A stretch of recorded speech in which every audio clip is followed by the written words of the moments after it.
Hello dear brothers and sisters, आप सभी का बहुत बहुत स्वागत है चैनल पर। तो जैसा कि आप जानते हैं, हम लोग जो सिक्स क्लास की एनसीईआरटी थी हिस्ट्री की, वो हम लोगों ने कंप्लीट कर ली है हमारे अतीत की। और अब हम जो है सिक्स क्लास की वो कंप्लीट हो चुकी है हमारे अतीत, तो अब सेवेंथ क्लास की हिस्ट्री पढ़ेंगे। और पैरेलल ही हम चाहते हैं कि जल्दी से आपका सिलेबस ख़त्म हो जाए, तो पैरेलल ही भूगोल भी स्टार्ट कर रहे हैं। तो आज से भूगोल की एनसीईआरटी भी स्टार्ट कर रहे हैं। सिक्स क्लास की एनसीईआरटी है ये, पृथ्वी हमारा आवास, जो कि सामाजिक विज्ञान के नाम से है। सामाजिक विज्ञान पृथ्वी हमारा आवास, कक्षा 6 के लिए भूगोल की पाठ्य पुस्तक। तो ये आपको दिखा दिया कि कौन सी बुक है ये। तो ज्योग्राफी बहुत ज़्यादा इंपॉर्टेंट है। 6 से लेकर 12 तक की अगर आपने सारी ज्योग्राफी की एनसीईआरटी कंप्लीट कर ली है, तो कहीं से भी क्वेश्चन पूछा जाए, आप वो एनसीईआरटी से ही, एनसीईआरटी में सब कवर करा दिया गया है। तो बहुत ध्यान से आप पढ़िएगा, और हम जितनी जल्दी आप पढ़ते रहेंगे, कंप्लीट करते रहेंगे, और वैसे वैसे हम इसे आप तक पहुंचाते रहेंगे। ऑल राइट, तो चलिए आज से शुरू करते हैं ये। तो स्टार्ट करने से पहले मैं आपको थोड़े से चैप्टर्स दिखा दूँ कि कौन क्या क्या चीज़ें हमको पढ़नी है। तो ये तो हो गई, ये बुक का नाम है पृथ्वी हमारा आवास, कक्षा 6 के लिए भूगोल की पाठ्य पुस्तक। अब हम देख लेते हैं कि हमें क्या क्या पढ़ना है। इसके चैप्टर्स आपको दिखा दूँ पहले, सबसे पहले इसमें जो कि ये है विषय सूची। तो इसमें जो है कुल टोटल जो है 8 चैप्टर हैं। पहला चैप्टर है सौर मंडल में पृथ्वी, इसके बारे में जानेंगे, पृथ्वी के बारे में। सौर मंडल में पृथ्वी, तो सौर मंडल के बारे में भी जानेंगे थोड़ा सा। और दूसरा है अक्षांश देशांतर, ये बहुत इंपॉर्टेंट है भूगोल समझने के लिए। अक्षांश देशांतर समझना बहुत बहुत ज़्यादा इंपॉर्टेंट है। फिर पृथ्वी की गतियाँ हैं, ये सारे चैप्टर बहुत इंपॉर्टेंट हैं। तो जो लोग 6 क्लास में पढ़ रहे हैं अभी हैं, जो बच्चे, वो तो मान लो चलो ठीक है, उनको तो पढ़ना ही है। लेकिन जो कॉम्पिटिटिव एग्ज़ाम्स के लिए पढ़ रहे हैं ना, उनसे एक रिक्वेस्ट है कि इसको आप 6 क्लास की एनसीईआरटी ना समझें, इसको ज्ञान की पुस्तक समझें। ज्ञान का भंडार है ये पुस्तक। मतलब ये ज्योग्राफी की जो सीरीज़ है ना, 6 से लेकर 12 तक की, तो इसमें बहुत कुछ सीखने को आपको मिलेगा। तो इसको आप इग्नोर ना करें, ये ना समझें कि तो 6 क्लास के बच्चों की किताब है। तो ओके, इसलिए मतलब इग्नोर ना करें आप, स्विच मतलब एकदम से स्किप ना करें इसको। इसके बाद मानचित्र है, फिर है पृथ्वी के प्रमुख परिमंडल, उसके बाद पृथ्वी के प्रमुख स्थल रूप, और फिर हमारा देश भारत, और भारत, जलवायु, वनस्पति तथा अन्य प्राणी। तो ये सब हम इसमें पढ़ने वाले हैं। बहुत जल्दी हम कंप्लीट कर लेंगे। तो चलिए आज पहला चैप्टर कंप्लीट करते हैं। तो ये है पहला चैप्टर, जिसका नाम है सौर मंडल में पृथ्वी। सौर मंडल यानी सूर्य, सौर मंडल, सौर का मतलब होता है सूर्य से संबंधित। ओके, तो इसमें हमें सब चीज़ें नहीं पढ़नी, जैसा कि हमने हिस्ट्री में किया था वही चीज़ें हम पढ़ेंगे जो एग्ज़ाम के लिए इम्पॉर्टेंट है। जैसे कि इसमें ऊपर लिखा गया है कि आसमान की तरफ देखना शाम को अच्छा लगता है, ये सब चीज़ें स्किप करते हुए आगे बढ़ते हैं। यहाँ पर एक प्रयोग, आओ कुछ करके सीखें, ये भी नहीं पढ़ना है। यहाँ पे एक प्रयोग दिया हुआ है, यहाँ से पढ़ते हैं कि पूर्ण चंद्रमा वाली रात पूर्णिमा होती है। तो यहाँ से पढ़ते हैं। ये चूँकि मैंने बहुत बार पढ़ी है ना ये सब चीज़ें, तो इसलिए मुझे याद है।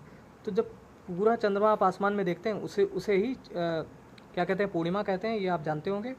और जब पूरी अंधेरी रात होती है, तब उसको क्या कहते हैं, अमावस्या कहते हैं।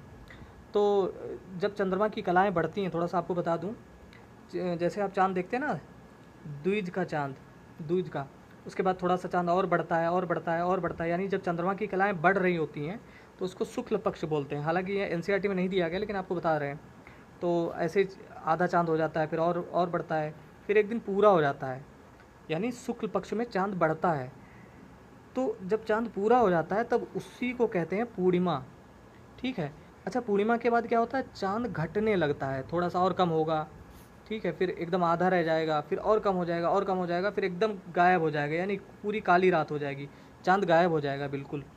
तो तब उसको क्या कहते हैं, अमावस्या। और इस पक्ष को क्या कहते हैं, कृष्ण पक्ष कहते हैं। ये आपकी जानकारी के लिए थोड़ा सा बता दिया आपको। ओके, तो यहाँ से है, हाँ, अमावस्या होती है।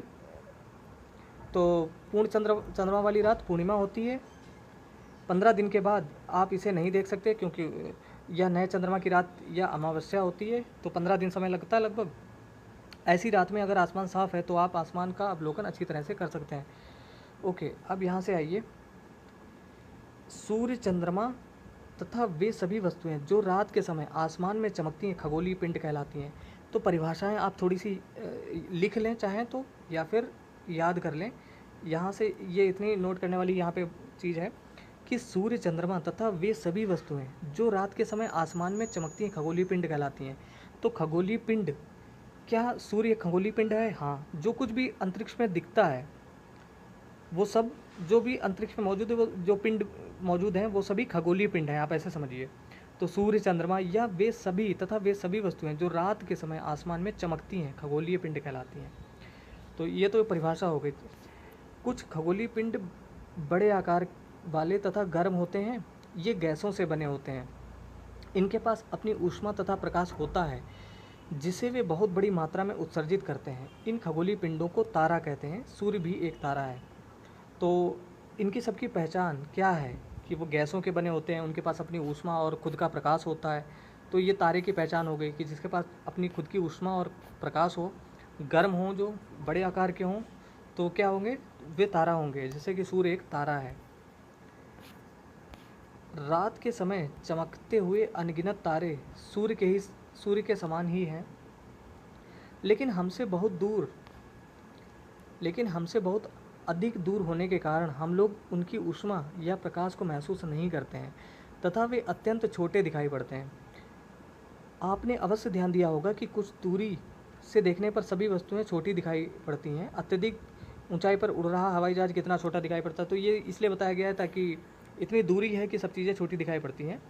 रात्रि में आसमान की ओर देखते समय आप तारों के विभिन्न समूहों द्वारा बनाई गई विविध आकृतियों को देख सकते हैं। ये नक्षत्र मंडल कहलाते हैं।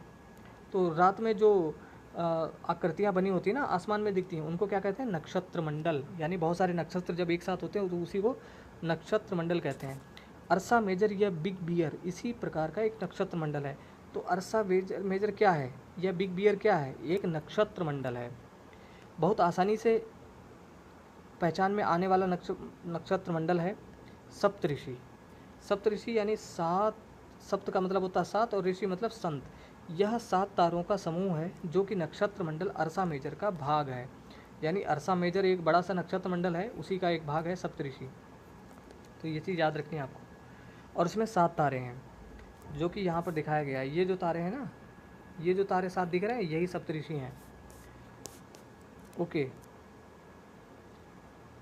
यह 7 तारों का समूह है जो कि नक्षत्र मंडल अर्सा मेजर का भाग है, जो कि चित्र में यहाँ पे दिखाया गया है। अपने परिवार या पड़ोस में किसी बड़े व्यक्ति से कहिए कि वह आपको आसमान में और अधिक तारों को, नक्षत्र मंडल को दिखाए। चलिए ठीक है। प्राचीन समय में लोग रात्रि में दिशा का निर्धारण तारों की सहायता से करते थे। उत्तरी तारा उत्तर दिशा को बताता है, इसे ध्रुव तारा भी कहते हैं। और ध्रुव तारा, इसे इंग्लिश में क्या कहते हैं? पोल स्टार भी कहते हैं। देखिए यहाँ पे मैं आपको बता दूँ, ये जो सप्तऋषि हैं, इसके ये 2 तारे जो है ना, ये जो 2 तारे दिख रहे हैं, इसी की सीध में अगर आप देखेंगे, ये है पूरब, यहाँ पे दिशा लिखी हुई है, इधर पश्चिम। क्योंकि ये बच्ची जो खड़ी है, ये अपना बायां हाथ पश्चिम की ओर करके खड़ी हुई है और उत्तर दिशा की ओर मुँह करके।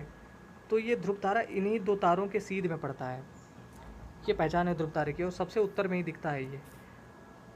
ओके, और ध्रुव तारे की एक और विशेषता है कि ये उसी जगह पर रहता है हमेशा, इसकी स्थिति कभी बदलती नहीं है।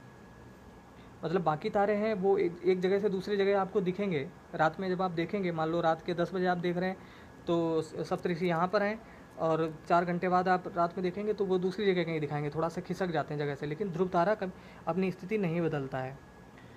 ओके, प्राचीन समय में लोग रात्रि में दिशा का निर्धारण, अच्छा ये ध्रुव तारा भी कहते हैं, यहाँ तक हो गया था। यह आसमान में हमेशा एक ही स्थान पर रहता है। ठीक है, यहाँ लिखा भी हुआ है। हम सप्तऋषि की सहायता से ध्रुव तारे की स्थिति को जान सकते हैं। चित्र में आप देखेंगे कि यदि सप्तऋषि मंडल के संकेतक तारों को आपस में मिलाते हुए एक काल्पनिक रेखा खींची जाए तो उसे आगे की ओर बढ़ाया जाए तो यह ध्रुव तारे की ओर इंगित करेगी, जैसा कि हमने यहाँ पर देखा। कुछ खगोलीय पिंडों में अपना प्रकाश एवं ऊष्मा नहीं होती। देखिए यहाँ पर डेफिनेशंस मैं कहता हूँ कि आपको हमेशा पता होनी चाहिए, क्योंकि ऑप्शन में वहाँ पर जो है इसी प्रकार से यही लाइन उठा कर दे देंगे। तो कुछ खगोलीय पिंडों में अपना प्रकाश एवं ऊष्मा नहीं होती, वे तारों के प्रकाश से प्रकाशित होते हैं। ऐसे पिंड ग्रह कहलाते हैं। तो ग्रह और तारे में अंतर समझ में आ गया कि ग्रह क्या होते हैं? जिनके पास अपना प्रकाश एवं अपनी ऊष्मा नहीं होती है। तो चमकते किससे हैं? वे तारों के प्रकाश से प्रकाशित होते हैं। जैसे कि पृथ्वी नीला ग्रह, तो नीला क्यों चमकता है? अंतरिक्ष से जब आप देखेंगे तो पृथ्वी नीला उसका रंग है। या मंगल ग्रह लाल है तो क्यों लाल है और कैसे चमकता है? तारों के प्रकाश से, यानी सूर्य के प्रकाश से चमकते हैं। तो ग्रहों के पास अपनी ऊष्मा और अपना प्रकाश नहीं होता, लेकिन तारों के पास अपना ऊष्मा एवं अपने प्रकाश होता है। ग्रह, जिसे अंग्रेजी में प्लेनेट कहते हैं, ग्रीक भाषा के प्लेनेटाई शब्द से बना है, जिसका अर्थ होता है परिभ्रमक, अर्थात चारों ओर घूमने वाले। पृथ्वी, जिस पर हम रहते हैं, एक ग्रह है। या अपना संपूर्ण प्रकाश एवं ऊष्मा सूर्य से प्राप्त करती है, जो पृथ्वी के सबसे नज़दीक का तारा है। तो सबसे नज़दीक का तारा कौन है पृथ्वी के? सूर्य है।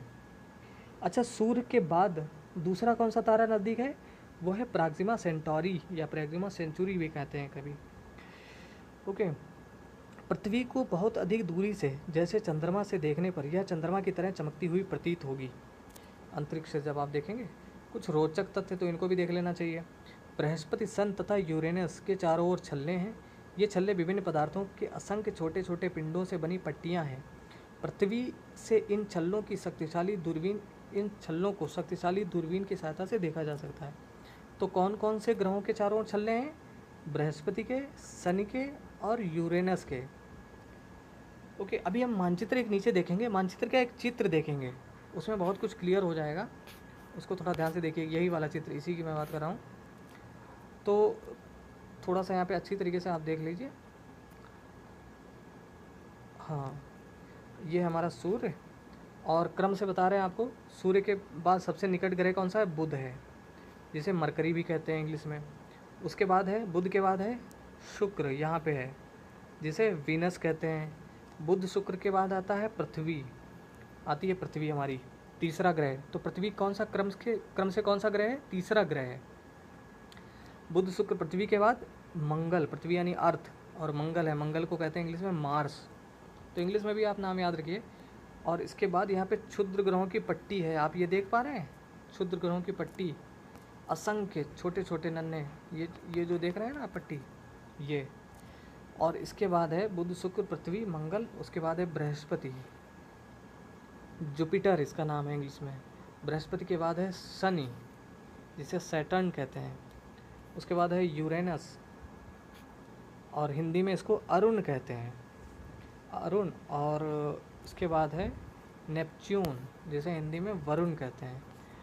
और उसके बाद नवा ग्रह था प्लूटो, जिसे हिंदी में यम कहते हैं। उसको निकाल दिया गया ग्रहों की श्रेणी से, क्योंकि ग्रहों की जो और सारे नियम जो है ना, वो उसको फॉलो नहीं करते थे, क्योंकि वो सूर्य के साथ साथ किसी अन्य तारे का भी चक्कर लगाते हैं और क्रॉस करती थी। इनकी सबकी जो परिक्रमा ये कर रहे हैं, एक दूसरे के परिक्रमण पथ को क्रॉस नहीं करते हैं, तो उसके साथ इसलिए उसको सन 2006 में निकाल दिया गया।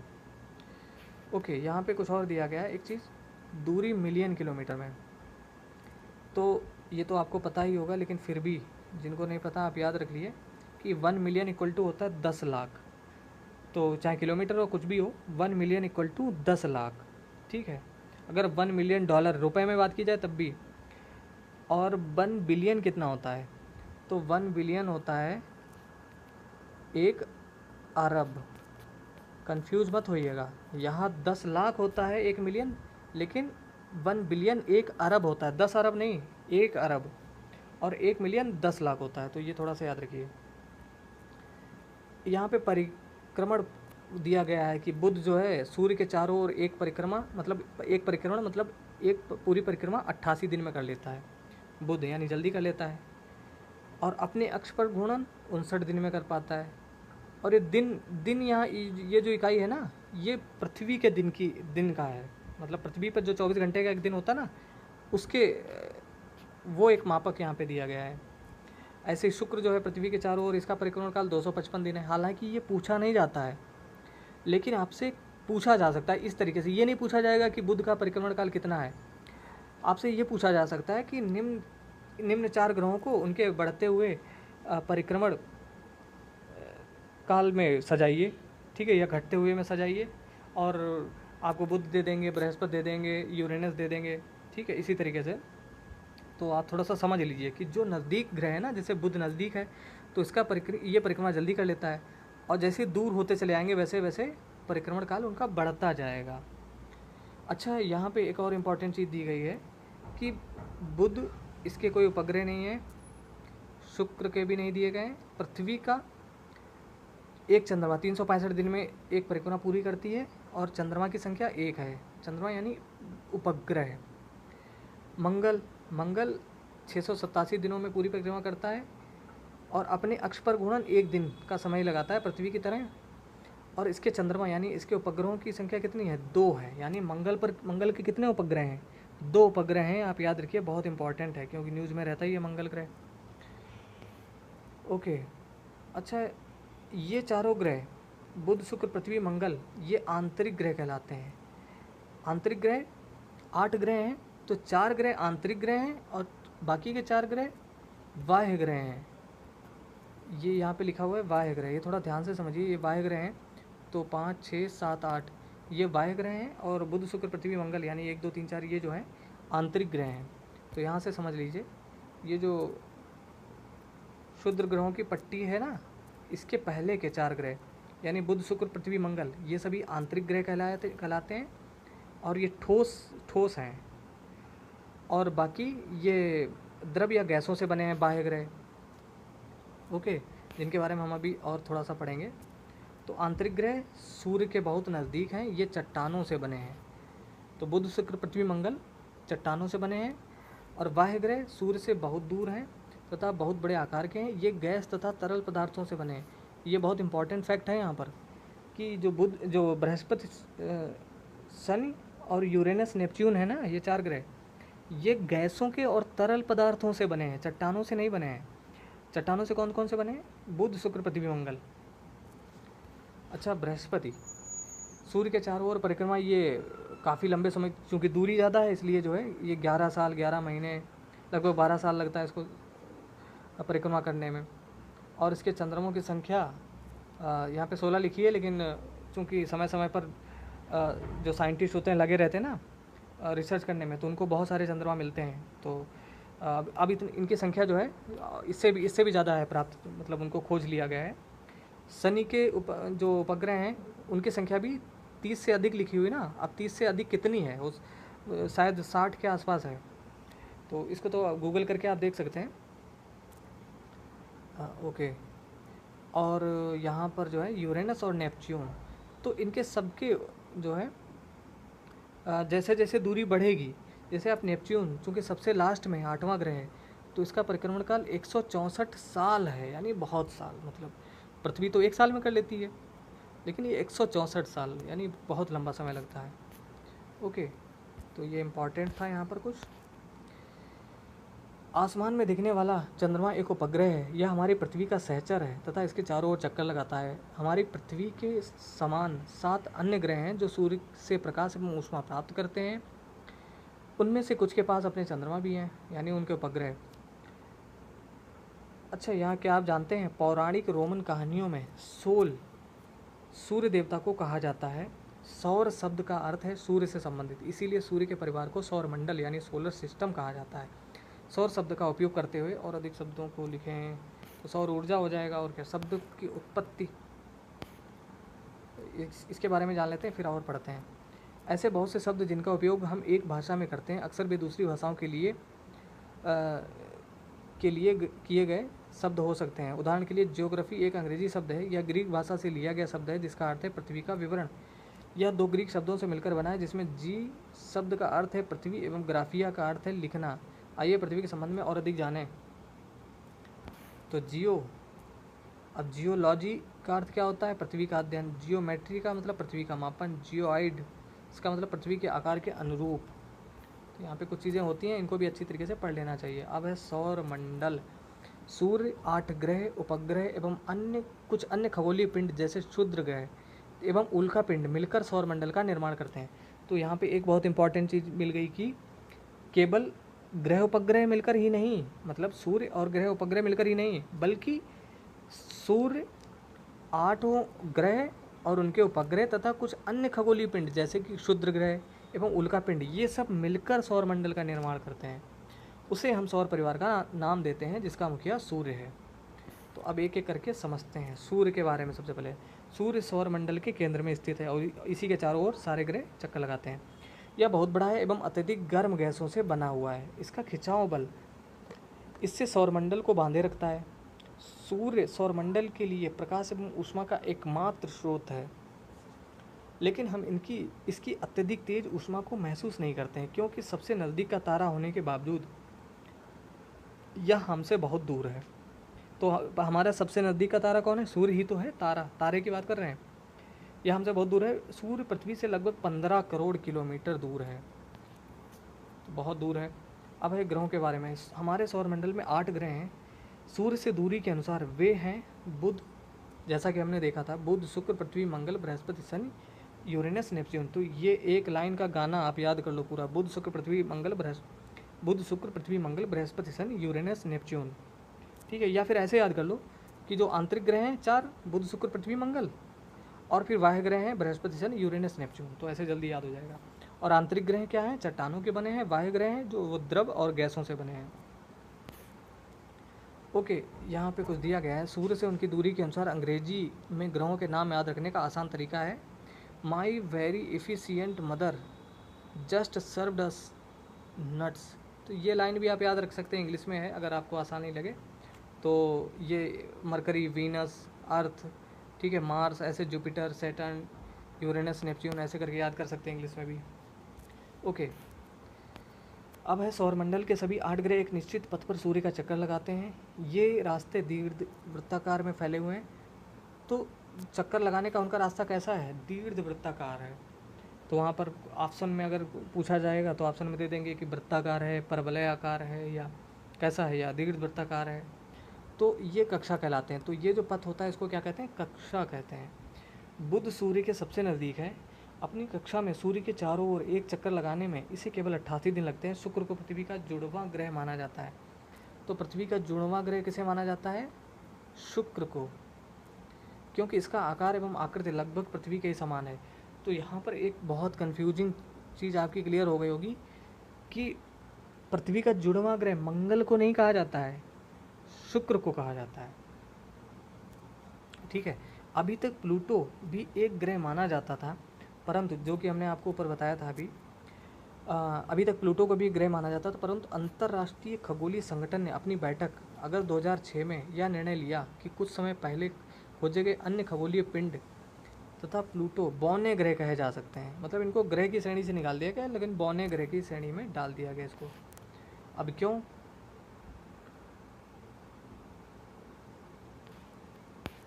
यहाँ पे देखते हैं पृथ्वी। अच्छा, क्या आप जानते हैं, यहाँ पे ज़रा इसको जान लेते हैं। प्रकाश की गति लगभग 3 लाख किलोमीटर प्रति सेकंड है। इस गति के बावजूद सूर्य के प्रकाश को पृथ्वी तक पहुँचने में लगभग 8 मिनट का समय लगता है, क्योंकि दूरी बहुत ज़्यादा है। पृथ्वी, सूर्य से दूरी के हिसाब से पृथ्वी तीसरा ग्रह है। तो ये थोड़ा सा याद रखना होगा कि कौन सा ग्रह कौन से वे नंबर पे है। अगर आपसे पूछा जाए कि बृहस्पति कौन से नंबर है, तो 5वें नंबर पर है। बुध, शुक्र, पृथ्वी, मंगल और उसके बाद बृहस्पति। तो आकार में यह 5वां सबसे बड़ा ग्रह है। तो आकार में भी कौन सा ग्रह है? पृथ्वी 5वां है, और सूर्य से दूरी के क्रम में तीसरा है। यह ध्रुवों के पास थोड़ी चपटी है। कौन? पृथ्वी। यही कारण है कि इसके आकार को भू आब कहा जाता है। भू आब का अर्थ है पृथ्वी के समान आकार। जीवन के लिए अनुकूल परिस्थितियां संभवतः केवल पृथ्वी पर ही पाई जाती हैं। पृथ्वी न तो अधिक गर्म है और न ही अधिक ठंडी। यहाँ पानी एवं वायु उपस्थित है जो हमारे जीवन के लिए आवश्यक है। वायु में जीवन के लिए आवश्यक गैसें जैसे ऑक्सीजन मौजूद है। इन्हीं कारणों से पृथ्वी सौरमंडल का सबसे अद्भुत ग्रह है। अंतरिक्ष से देखने पर पृथ्वी नीले रंग की दिखाई पड़ती है, क्योंकि इसकी 2/3 सतह पानी से ढकी हुई है, इसीलिए इसे नीला ग्रह कहा जाता है। अच्छा, अब यहाँ पे रोचक तथ्य नील आर्मस्ट्रांग पहले व्यक्ति थे जिन्होंने 21 जुलाई 1969 को सबसे पहले चंद्रमा की सतह पर कदम रखा।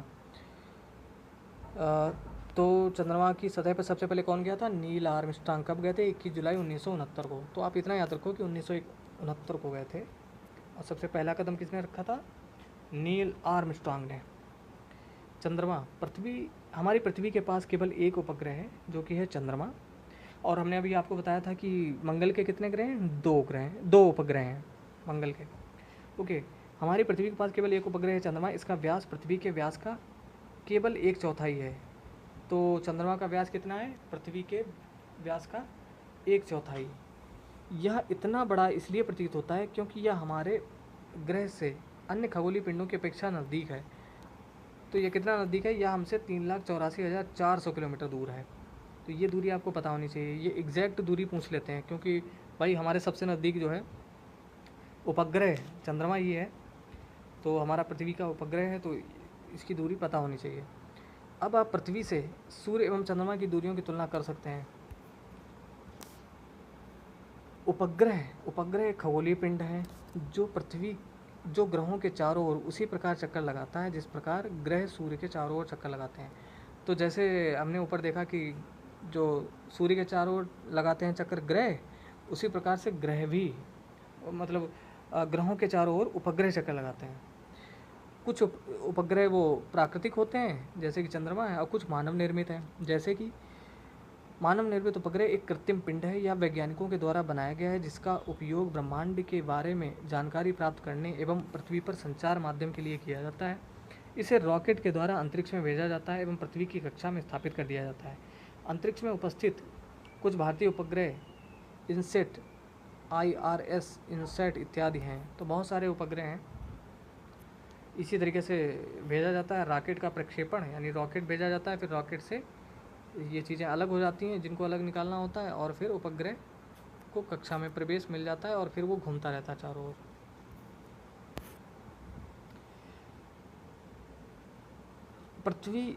चंद्रमा पृथ्वी का एक चक्कर लगभग 27 दिन में पूरा करता है। तो चंद्रमा पृथ्वी का जो उपग्रह है ना, वो कितने दिन में पूरा करता है? 27 दिन में। और पृथ्वी सूर्य का चक्कर 365 दिन में। तो ये भी याद रखना है कि चंद्रमा कितने दिन में पृथ्वी का चक्कर लगा लेता है। तो 27 दिनों में। लगभग इतने ही समय में यह अपने अक्ष पर एक चक्कर भी पूरा करता है, यानी 27 दिनों में ये पृथ्वी का भी चक्कर लगाता है और 27 दिनों में अपने अक्ष पर भी घूमता है, अपना चक्कर भी लगाता है। इसके परिणाम स्वरूप पृथ्वी से हमें चंद्रमा का केवल एक ही भाग दिखाई पड़ता है। क्यों?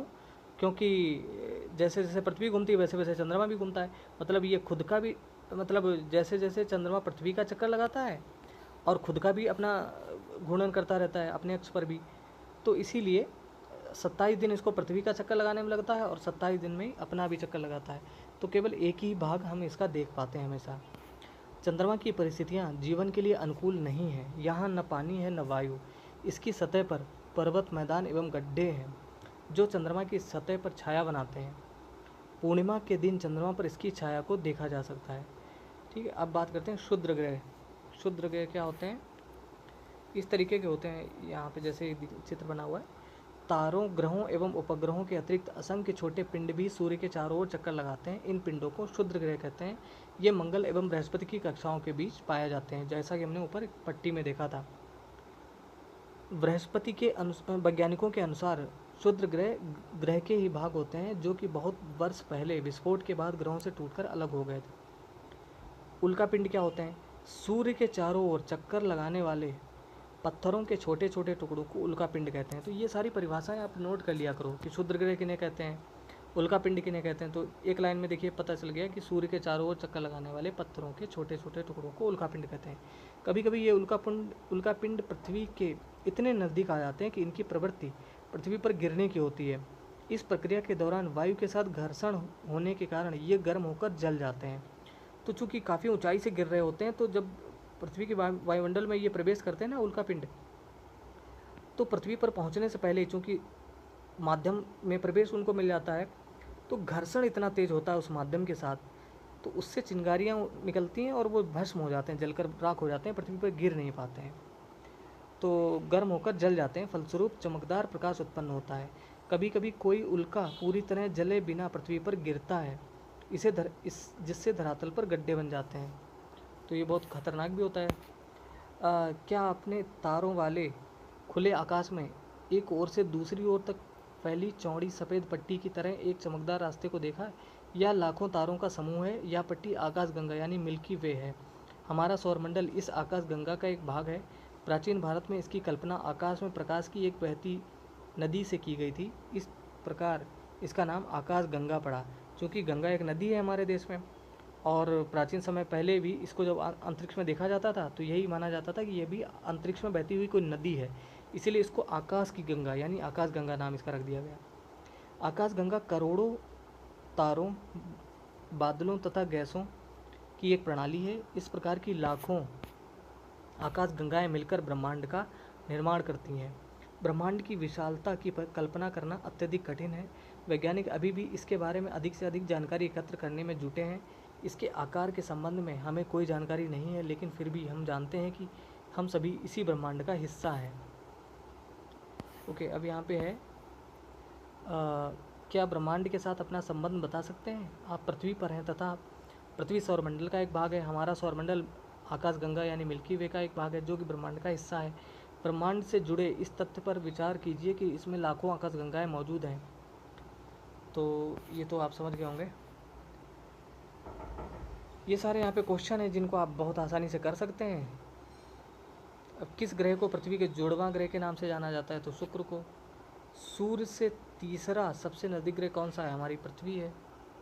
तो अब कोई भी क्वेश्चन इसे बनाया जाए तो आप कर सकते हैं। जैसे सभी ग्रह सूर्य के चारों ओर किस प्रकार के पथ पर चक्कर लगाते हैं? तो दीर्घवृत्ताकार, जो कि हमने देखा।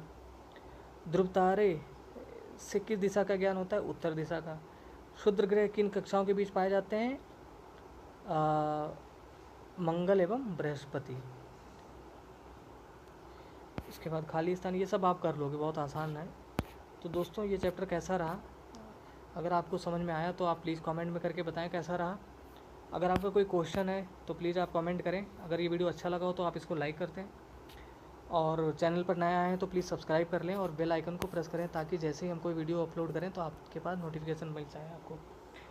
और अगर आप हमारे टेलीग्राम चैनल पर जुड़ना चाहते हैं तो उसकी लिंक डिस्क्रिप्शन में मिल जाएगी आपको। तो दोस्तों ये वीडियो देखने के लिए बहुत बहुत धन्यवाद। मिलते हैं जल्दी अपने नए वीडियो में, तब तक के लिए जय हिंद।